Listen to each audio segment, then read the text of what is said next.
जितना मांझी जिंदाबाद, जितना मांझी जिंदाबाद, हम पार्टी जिंदाबाद, जितना मांझी जिंदाबाद, हम पार्टी जिंदाबाद। सर सर इधर इधर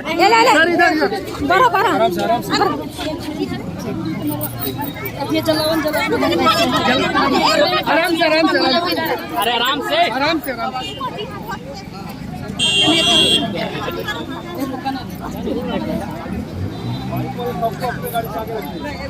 ये हम रखते हैं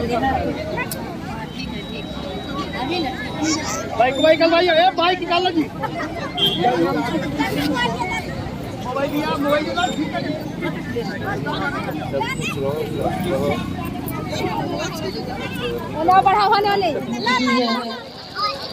तो मैं आप तमाम नौजवान साथियों माताएं बहनें से गुजारिश करता हूं कि आप सभी लोग शांतिपूर्ण तरीके से इस कार्यक्रम को देखें और जिनके सुनने के लिए हम लोगों ने इस जगह पे एकत्रित हुए हैं, तो मैं आपसे अपेक्षा कर रहा लोग से आग्रह करता हूं कि आप मंच से नीचे हो जाएं। जितने भी सम्मानित मेरे पत्रकार मीडिया के बंधु हैं, आप सभी लोग से मेरा आग्रह है कि मंच को थोड़ा सा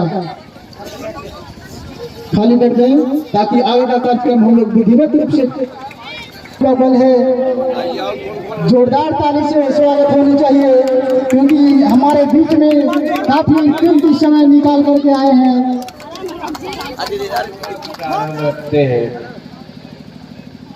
पता नहीं बहुत लोगों को रास नहीं भी आ सकता है वो, लेकिन समझने का चीज है। वास्तविकता वही है जिसकी चर्चा मैं करूंगा।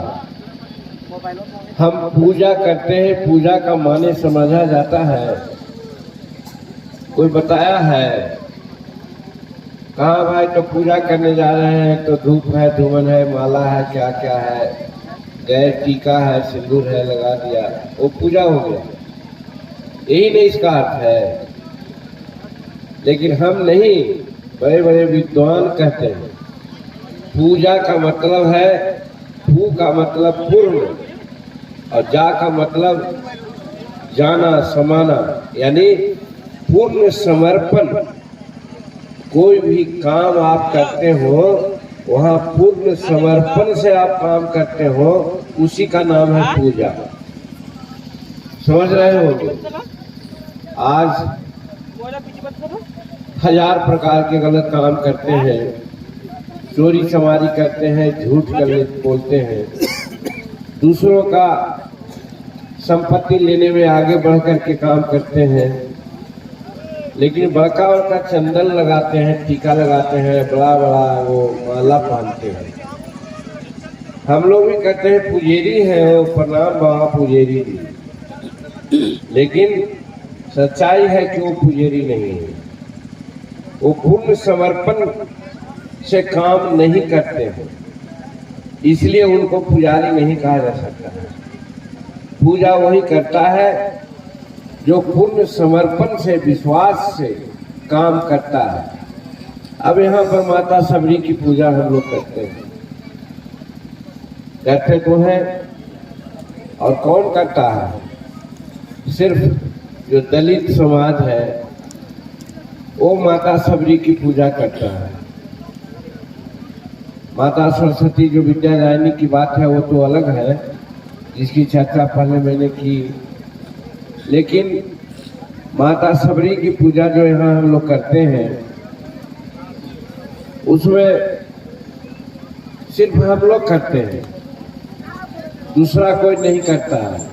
क्यों नहीं करता है? हम समझाना चाहते हैं जो सांस्कृतिक विरासत है उसको हम ढो रहे हैं। बाकी सब लोग जो करते हैं वो ढोंग है। और कैसे? माता सबरी अगर नहीं होती तो भगवान राम को रास्ता नहीं बताती कि अमुक जगह अमुक लोग जाते रहते हैं, वहां जाओ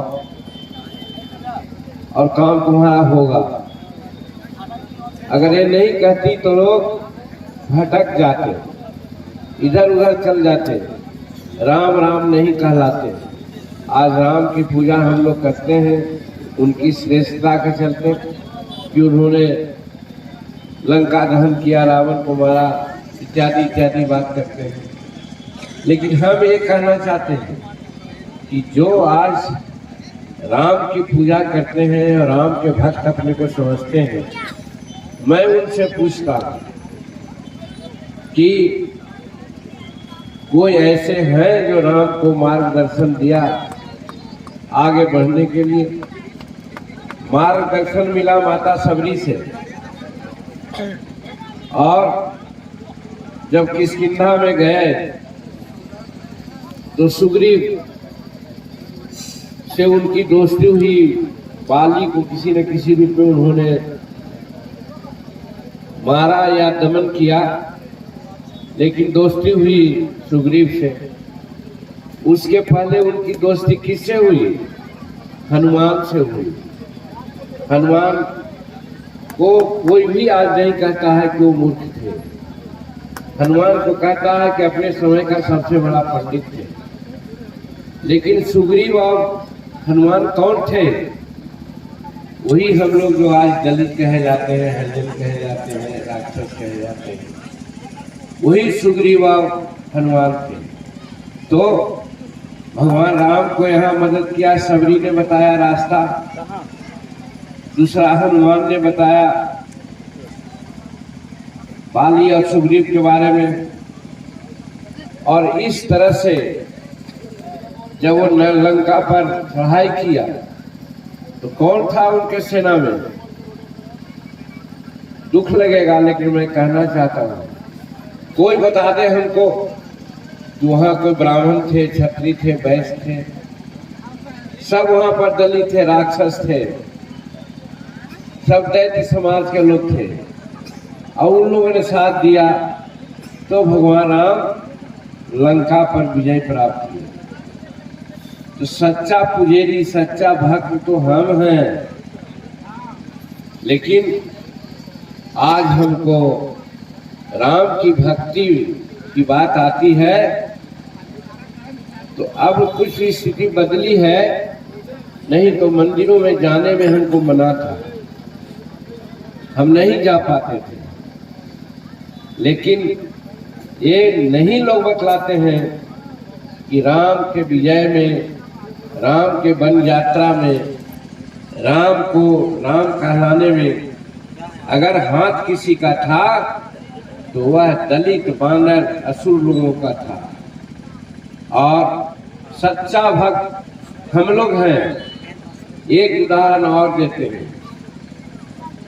आज भूमिहार राजपूत ब्राह्मण को कहिए उनका टाइटल क्या होता है? शर्मा लिखते हैं, द्विज लिखते हैं, ब्राह्मण लिखते हैं, सिंह लिखते हैं, ठाकुर लिखते हैं। लेकिन हम भूया मुसर वगैरह कौन लिखते हैं? हम जीतन राम लिखते हैं। तो राम को तो हमने अपनाया है, राम को तो ढो करके हम चलते हैं, और आप कहते हैं कि राम के पुजारी हैं।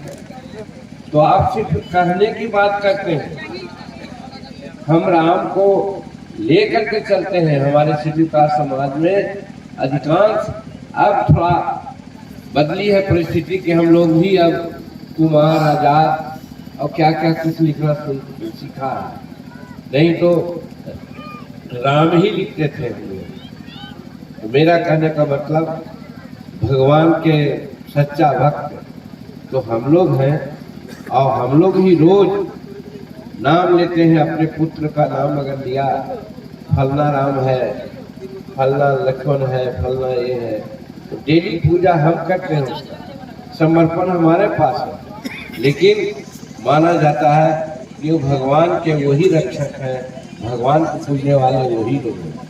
इसलिए मेरे भाइयों बहनों, हम एक चीज कहना चाहेंगे कि हम लोग जो दलित समाज के लोग हैं अपने को आज उपेक्षित मानते हैं।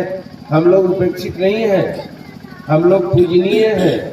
अगर समाज सचमुच में पूजा की बात करता है, पूजता है, तो पूजनीय हम हैं। हम रामायण की एक बात करना चाहते हैं।